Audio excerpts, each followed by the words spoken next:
Welcome to the Week 3 Family Fantasy Feud wrap-up show. My name is Councilman Among Boys, and this is my co-host, Winning is a Breeze. Formerly, Winning is my forte. Again this week, we will recap the weekly matchups, the hard luck losers and lucky winners, and highlight the top fantasy performances and free agents.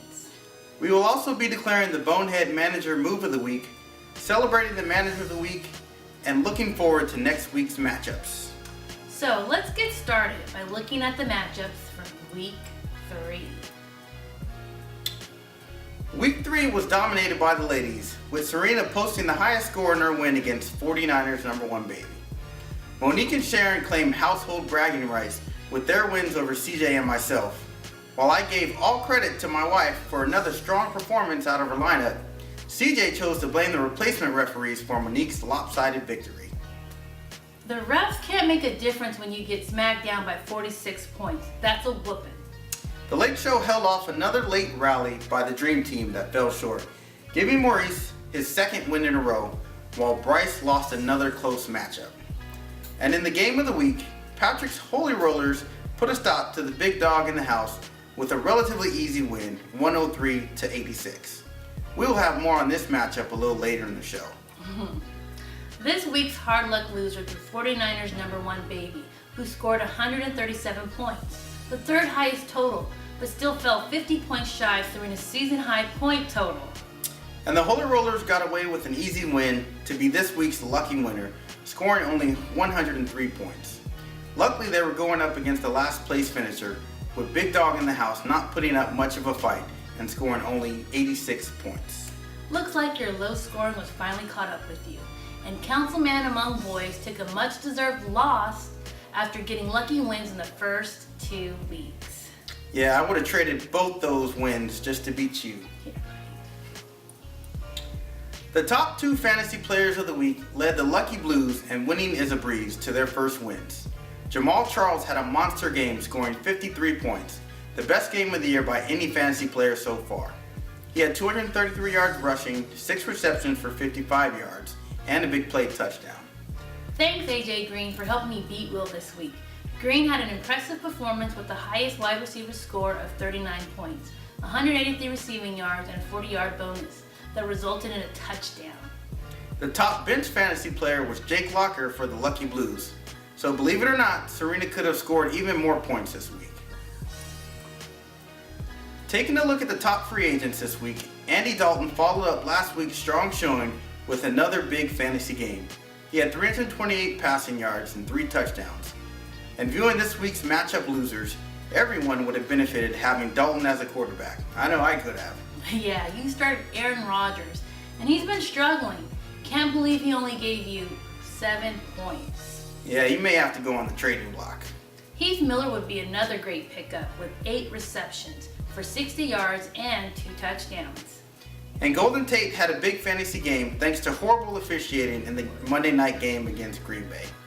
And a play that won't go down in infamy for the NFL, Tate was allowed to steal an interception after blatantly committing offensive pass interference to get some clearance on a Hail Mary play at the end of the game. That bogus call gave the Seahawks the victory. One can only hope that is enough embarrassment for one season, and the owners will end the lockout on the real officials. Well, back to fantasy. Mike LaShore had a solid game at running back if you need one.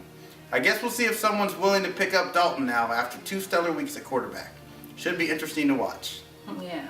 Speaking of quarterback plays, that is the theme surrounding this week's Bonehead Manager Move of the Week.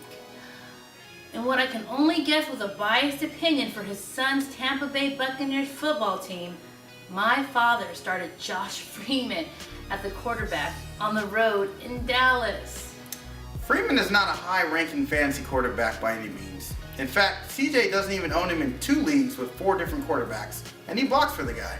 Ouch. That didn't stop my dad from putting him in the starting lineup and moving Matt Schaub, the quarterback of possibly the best team in the NFL, to the bench. Well, that move proved costly as Matt Schaub had a huge game, Despite losing a small chunk of his earlobe in a vicious illegal hit, Schaub racked up 42 fantasy points, while Freeman only had 8 points. Carl had an up-close view of Freeman's lackluster play as he traveled to the game in Dallas this weekend. Well, that 34-point difference between his quarterbacks would have been more than enough to make up his 17-point deficit to Patrick's Holy Rollers. Yep, another reason Patrick earned his lucky winner title this week. Let that be a lesson for us all. Do not let your personal feelings cloud your fantasy football decisions. CJ's smart enough not to do it. You gotta be too, Dad. The manager of the week. Finally, they didn't play against me. Yeah, after suffering through an 0-2 start, this week's manager of the week bounced back with a vengeance, obliterating her opponent while posting a season-high 188 points. Serena's Lucky Blues had a productive lineup everywhere, led by the Jamal Charles and his 52 points in fact. Serena's 2 running backs and defense would have been enough to take down the whole roster from this weekend's bonehead manager. She posted big points from just about every position in racking up those 188 points. It was a very impressive week for Serena's team. Congratulations, Serena and the Lucky Blues, our manager of the week for week 3. Yep, congratulations, Serena. After only 3 weeks, there are no winless or undefeated teams. Half of the league is sitting at 2-1, and the other half is at 1-2. That leaves first place wide open as we head into week 4. Winning is a breeze will be taking on the Lake Show as Holy Roller squares off against the Lucky Blues. I'll be battling the big dog in the house, and 49ers #1 baby goes heads up against Big Brick House 77, with the loser of the game risking a last place standing. Oh, wow, that's going to be a good one. And in this week's game of the week, we are highlighting the battle between Taking Suggestions and the Dream Team, as Bryce's Dream Team tries to bounce back from 2 tough losses, and Monique looks to build her momentum after a big win. So, that wraps up the Week 3 show. Don't let the bye bug bite you.